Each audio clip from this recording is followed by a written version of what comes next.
Evaluating staff performance is considered by some to be their least favorite part of being a manager or director. I guess I never really felt that way. I enjoyed spending time one on one with my employees, well, most of the time, and I felt that I was able to spend a good deal of my time helping them feel appreciated for a job well done. Of course, those were the easy ones. Sometimes a job performance or evaluation is not positive. Sometimes we have to tell an employee that things are not favorable. In fact, at times, I have used an annual evaluation to recommend someone consider a different line of work. Does that sound harsh? Not everyone is designed to work in the field of early childhood education. Some people just don't have the patience, or perhaps a better word is understanding, to work with young children.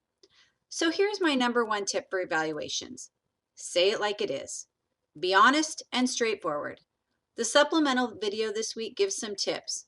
I like to use my written evaluation as my guide through the evaluation meeting.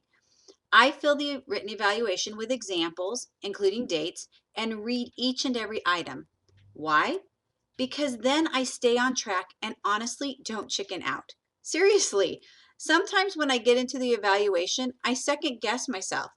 But if I have it in writing and I wrote it down after really reflecting on the employee's performance, I push through and have always been pleased with my end result. Do people cry during the evaluation? Sometimes. I usually have a box of tissues handy if I know it's going to be a rough one. But remember, the largest number of rough evaluations will usually occur when you first take over. Then people start to understand what you're expecting and you can go forward from there. The positive ones are great fun. So, where do you start?